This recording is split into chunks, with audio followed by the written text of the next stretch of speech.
नमस्कार दोस्तों, एक बार फिर से आप सभी का स्वागत अपने सफन टीवी पर। मेरा नाम है अश्विनी कुमार जयपाल। दोस्तों, आज एक वीडियो लेकर आया हूँ जिसके अंदर जो श्याम बाबा की पूजा हो रही है उसके बारे में पंडितों के अंदर विवाद चला है। यहाँ पंडित जी ने बताया है कि जो श्याम बाबा की पूजा हो रही है वो गलत है, वो शास्त्र विरुद्ध है। तो देखिए पूरा वीडियो और जानिए पूरी सच्चाई। महाभारत में वर्णन आता कहा, महाभारत में खाटू श्याम का कई रीत में किसी भी धर्म ग्रंथ खोज के दिखा दो, कोई भी धर्म ग्रंथ निकालो तुम लोग, निकाल के दिखा दो मुझे खाटू श्याम नाम का, मैं तुम लोगों को प्रणाम कर दूं।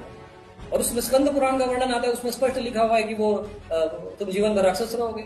उसके पहले वो यक्ष था, यक्ष रक्षा से राजसी लोग यक्ष राक्षसों को पूजते।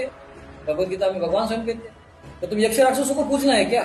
और पूजना है तो बोल दो, राक्षस के रूप में पूज रहे भाई, भगवान का नाम लगा देते, भगवान के ऊपर छल करते कि कृष्ण के नाम पर भीड़ बढ़ जाए और उसी बहाने राक्षसों की पूजा हो। हुंडी वहां रखी थी कुरुक्षेत्र में, कैथल जिला, वहां पर वो उतारा गया था शीश और रखा गया, और उसमें लिखा है पूज्यो भविष्य से, लेकिन देव रूपे ने पूज्यो भविष्य से नहीं लिखा स्कंद पुराण में। और स्कंद पुराण प्रमाणित पूर्ण रूप से नहीं, जब तक वो महाभारत में नहीं है।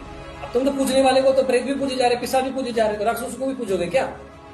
भगवान कहते हैं तुम प्रेतों को पूजना है तो पूजो, राक्षस प्रेत योनि में जाओ, भटक तो रहे तुम्हारे पूर्वज प्रेत योनि में। दोस्तों, अभी आपने सुने रूपेश्वरानंद जी महाराज के विचार। अब सुनते हैं संत रामपाल जी महाराज के विचार। वो बताएंगे कि हमें कौन से भगवान की भक्ति करनी चाहिए, वो भी भगवत गीता के।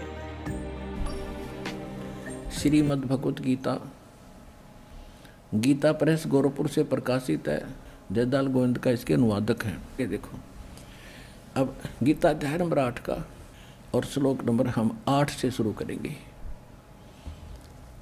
परमं पुरुषम दिव्यम अभ्यास योग युक्तेन चेतसा न अन्य गामिना। परमम पुरुषम दिव्यम, उस दिव्य परम पुरुष यानी परम अक्षर ब्रह्म को याति पार्थ अनुचिंतन, उसके सिमरण से उसको प्राप्त होते हैं। इनका अनुवाद भी बहुत कुछ ठीक है। 8वें अध्याय का 8वां श्लोक। हे पार्थ, यह नियम है परमेश्वर के, गीता ज्ञानदाता से अन्य है वो, अध्ययन नहीं अभ्यास योग युक्तेन, यानी जो मंत्र वो तत्वदर्शी संत देगा 3 नाम का, ओम तत्सत। ओम तो सीधा ही सरपुरुष ब्रह्म का है, तत् और सत ये सांकेतिक है। ओम और तत् मिलकर ये 2 अक्षर का सतनाम बनता है। वो तत् सांकेतिक है, जो आपको प्राप्त है उनको खूब पता है। और सतयु आदि नाम है, ये अलग मंत्र है। जो सार नाम प्राप्त है उन पुण्यात्माओं को खूब ज्ञान है। तो यहाँ ये स्पष्ट कह रहा है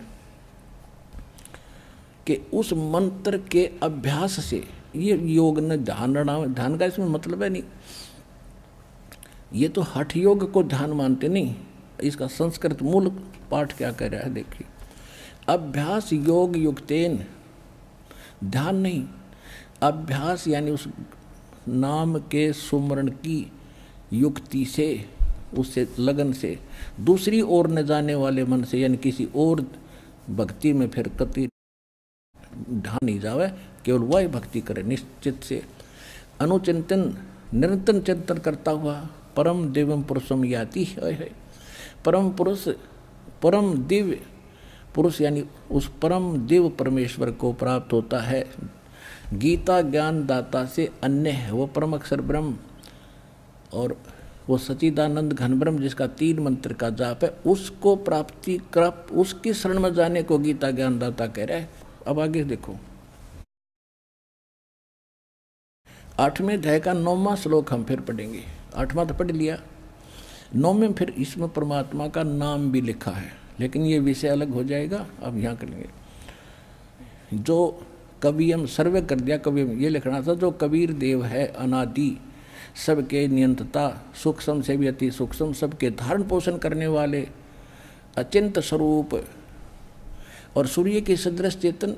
अब देखो, हे निराकार बताओ भगवान ने, और इसमें लिखा हो तो सूर्य जैसा है, सूर्य का निराकार है, तो ऐसे परमात्मा स्वप्रकाशित उसका शरीर, सूर्य के सदृश, नित्य चेतन प्रकाश, अविद्या से अति परे, सच्चिदानंद घन परमेश्वर का जो श्रवण करता है। 9वां हो लिया, 10वां पढ़ेंगे। वह भक्ति युक्त पुरुष, यानी उस परमात्मा की भक्ति करने वाला, योग बल से, यानी भक्ति की साधना के बल से, उसकी शक्ति से भ्रकुटी में के मध्यम में प्राणों को अच्छी प्रकार स्थापित करके फिर निश्चल मन से श्रवण करता हुआ उस तत्तम या उस अज्ञान अंधकार में छुपे हुए इस परमात्मा के दिव्यम परमम पुरुषम, परम अक्षर ब्रह्म को, उस देव परम पुरुष को गीता ज्ञानदाता से अन्य को ही प्राप्त होता है। आ गया समझ में? है। अब ये किसके शरण में जाने को कह रहा गीता ज्ञानदाता? कि उस परम अक्षर ब्रह्म की शरण में जा। और वो परम अक्षर ब्रह्म कौन है? अनंत कोट ब्रह्मांड का एक रति नहीं भारे, सतगुरु पुरुष कबीर हैं ये कुल के सृजनहारे। वो कौन कबीर? हम सुल्तानी नानक तारे, दादू को उपदेश दिया, जात दुलाहा भेद न पाया, वो काशी मोहे कबीर हुआ।